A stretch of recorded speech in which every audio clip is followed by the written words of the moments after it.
Matthew chapter 6, verse 34 says, therefore, do not worry about tomorrow, but tomorrow will worry about itself. Each day has enough trouble of its own.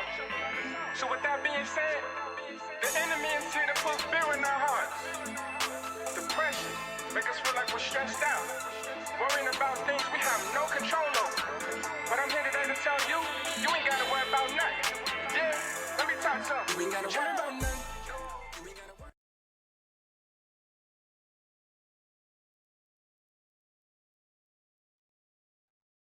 What's up? I'm Chose. And I'm Valentina, and together we are Hymnz and Metaphors.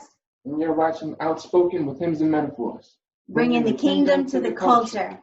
What's up, y'all? Welcome back to our podcast. We are so excited to be back. We did take a break for the summer, had to take a little breather, kind of feed into our marriage a little bit. But we are back for a new season.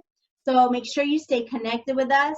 Make sure you keep looking for our podcast coming back every first and third Thursday of the month. We're going to have a new one coming out, and we got some really great topics this time. Our goal this time is really to just be transparent. Yeah. Because I feel like God is using us, and our lives are a purpose. And, we may go through some hardships, and we may go through some things that may not be great for us at the time, but when we're on the other side of it, we know that, it's for a purpose. And so we're trying to share that with you guys, maybe help you with some things, Yeah. And shout out to WYTV7, who is our broadcasting network, who is all on top of this podcast for us. We love y'all. We couldn't do this without you. Make sure that you donate to them. They are a nonprofit Christian broadcasting network. They also have a lot of other dope podcasts on their website, a plethora of different topics for everybody. So make sure to go check them out, www.wytv7.org. And we're on there too, so you can come check us out. So the topic for this week is marriage over ministry. Marriage over ministry. Yeah. So y'all didn't know we've been married. Well, we're still newlyweds. We've been married for about 10 months now. Almost a year. Yes, time flew. It really has. Wow. 10 months.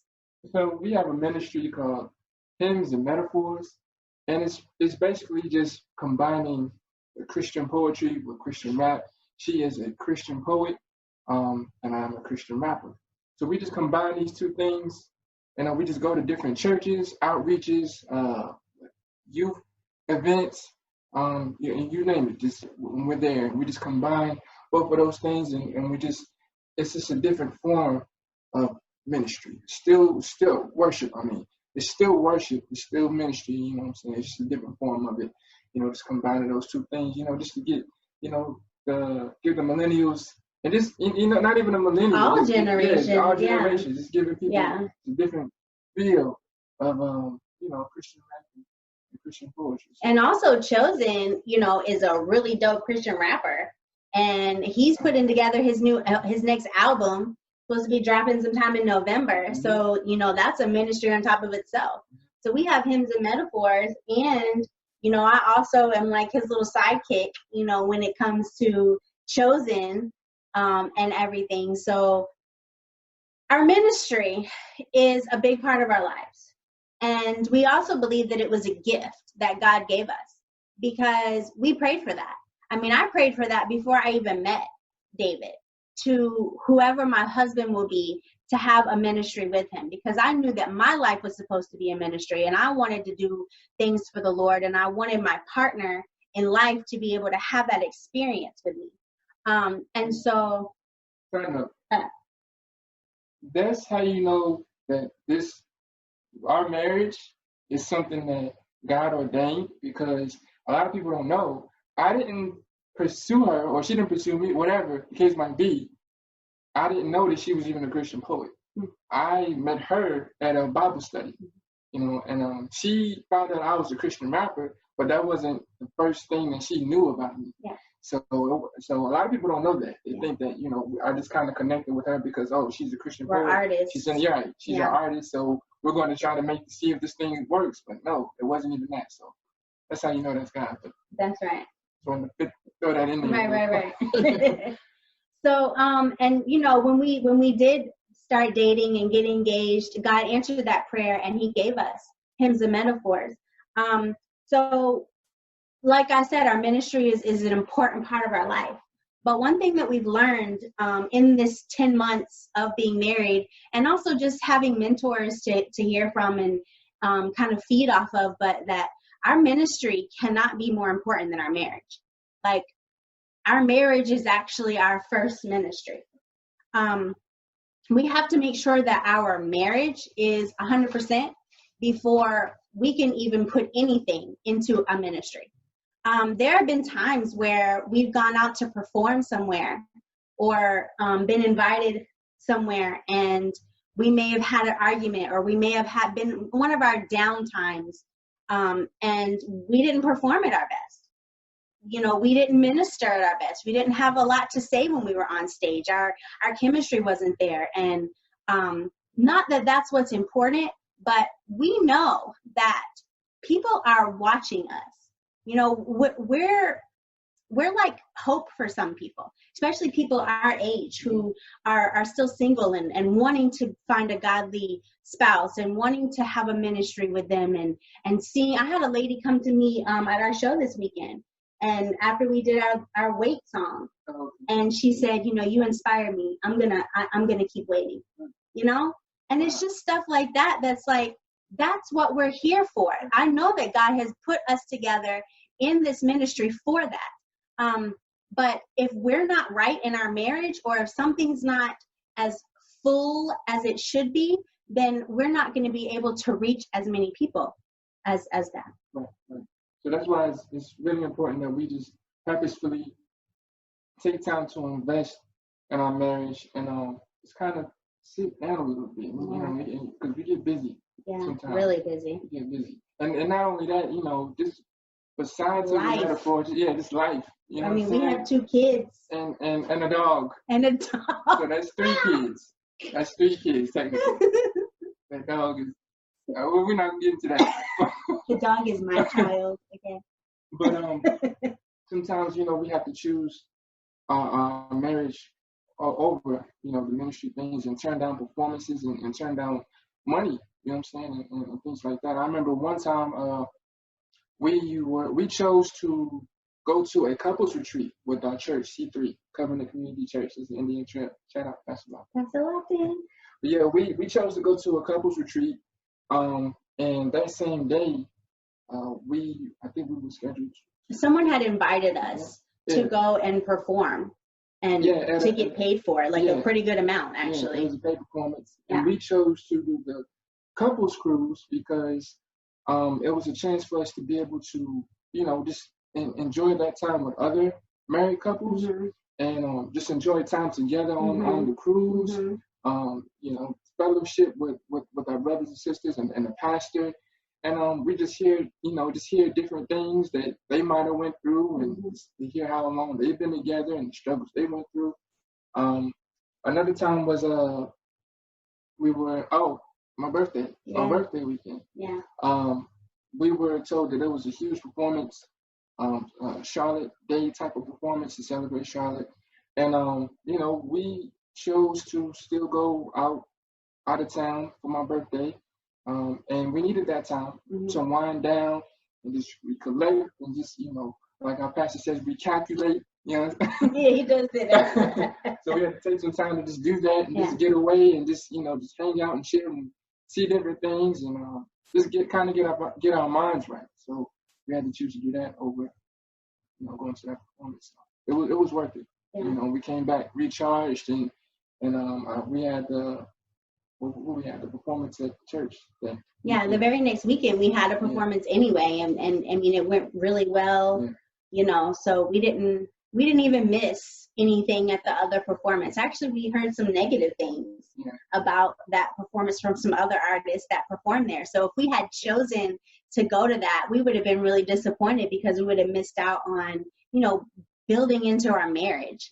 And it's like Chosen said, it's really important to take a step back and to just reevaluate, recalculate our marriage, because ultimately that's the most important thing.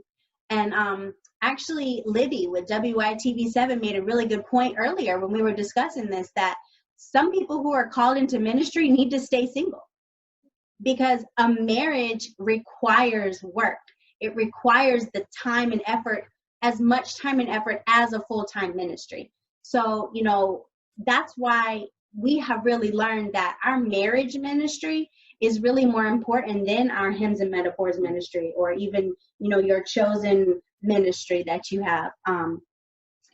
And we want to encourage the people who are listening to us, who may be engaged or married and also trying to have a ministry, or even people who are single who would like to one day have a spouse that they can work in the church or work, in a ministry with, that it's very possible and it's very fulfilling. I love doing ministry with him, but it's also really important to never put that first, to never choose that over something that he may be doing, or we may need to decide to invest money into counseling over spending money to travel out of town to go perform. Or we may need to say no to a performance like we did for your birthday weekend, because he may have plans that I already said I would go to, or we may have made plans already together that are more important than just this performance. So there's no fame, no popularity, no mission, no outreach, or anything like that should come before your marriage, especially if it's a marriage that you brought before God, that you took this marriage and said, God, take this and use us, which we've done. Mm-hmm. And so we have to always remember that. So yeah. So all in all, when we spend time together and we invest time into our marriage, it definitely makes Hymnz and Metaphor stronger. It makes it more effective. And we're living examples of that. The time that we invest in each other and loving each other and having grace for each other and all of those things through the ups and the downs. Whenever we're about to hit that stage and we go into prayer, we can go in knowing that we're coming in and we're coming in hot. We're coming in hot. The Holy Spirit, you know what I'm saying? You know what I'm saying? Because we invested that time, and you know what I'm saying? So that's very important. Yeah. And we've covered ourselves. Right. We pray for our marriage to be strong. And even when it's weak, we have been able to put in that time and that counseling and having those people around us that we can go to in order to help build it up. So without that, I really don't know how people stay married, like if they don't have God. I don't know. I don't know how they do it, because without God. Or not even married, just in general. How do you go through life without God? Right. How do you do that? I don't know how we did it before we met God. Because really clearly I was probably should have been dead. Right. That was God keeping us. It was God keeping us, yeah. So, get here to this point. To talk to you tonight. So anyway, that's our topic for tonight. We really hope that, we were able to give you some insight into our lives as a married couple and our lives just as ministers. And, anything that we talk about, it's just from our own perspective. And we just really hope that we can, plant seeds or help someone who may have questions about how they should do things. That's our goal, just to use our life as a testimony. So, but as you guys know, and as we've always done on the other podcasts, we always try to end our talk with a little bit of our art, because we are artists. I'm a poet and he's a rapper. So if you listen all the way to the end of our podcast, you will always get a nice little treat, either a poem or you'll get to hear one of his songs. So today, I'm going to share one of my poems. It is called Sunflower.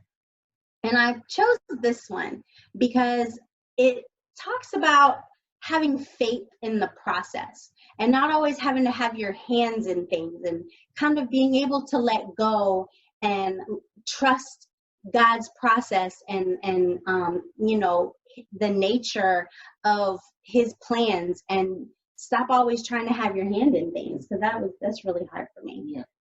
So, yeah. Let go and let God. Right.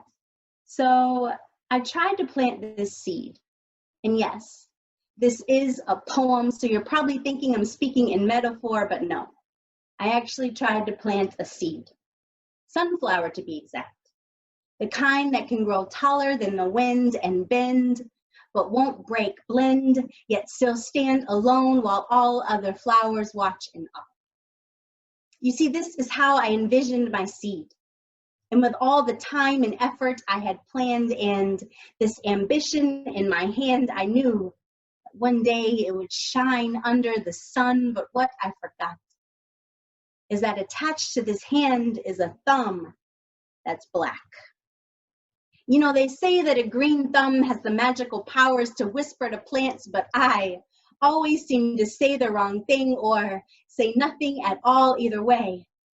Every time I ever try to plant and nurture it to a new season, it never seems to make it to that new season. My reason for wanting this time to be different.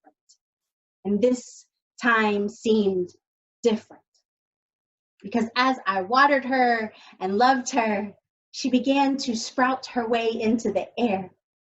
Like a toddler ready to stand for the first time, her leaves sang of hope and springtime. She reached her arms into the air saying, "Pick me up, mommy." I picked her up. I touched her stem. And as soon as I heard that slightest snap, I knew that I had gone too far. You see, in my ambitions of nature, I had jumped too soon at her, had too much pride in what I had done for her, quickly forgetting that I had done nothing but water her, and God had done all the rest. And as I sat there and watched her slowly quiver to the ground, I saw a seed that had once had the potential to do great things, now lying dead on the ground because I had not let God do his work. I had tried to take it into my own hands like I always do. And yes, this is a poem, and I am a poet, so my brain thinks in metaphor. God often speaks to me in metaphor, and he said, I've done all of this so that you can see that I have great plans in store for you, have many plans in my hands for you, but you must allow nature to take its course. You must allow the wind and the rain to build your strength, that even though you may think you deserve it, you don't. Even though you may think you're ready, you're not. And even though you put in all the work, it's my timing and not your own. See, I have a plan greater for you than your single seed. I have a garden needing of your beauty, and you have a flower, and you have a purpose bigger than that small flower pot that you thought would be your greatest accomplishment. My greatest accomplishment had to die first in order to live forever. Are you willing to live forever without having any control over it at all? And on that day that my seed passed away, a new one began to sprout in my soul. And this time, I knew that as long as I was the sun's flower, my sunflower would grow more beautifully than I could ever imagine. Because this time, I won't pick her up. Right. Thank you. I hope you enjoyed that. Remember, God has a plan for you, whether it's for your ministry or for your marriage or for your singleness. God has a plan for you. You just have to try to take your hands off and just trust the process and let God do his work. Yeah. So we hope you enjoyed our podcast tonight. Remember, first and third Thursdays, we're going to be back talking about some transparent and really dope topics. So we love y'all. We pray for y'all. And we'll see you next time. Yeah. Ciao. Matthew chapter 6, verse 34 says, therefore, do not worry about tomorrow, but tomorrow will worry about itself. Each day has enough trouble of its own. So with that being said, the enemy intends to put fear in our hearts. Depression, make us feel like we're stressed out, worrying about things we have no control over. But I'm here today to tell you, you ain't gotta worry about nothing. Yeah, let me talk some. You ain't gotta worry about nothing. You ain't gotta worry about nothing. You ain't gotta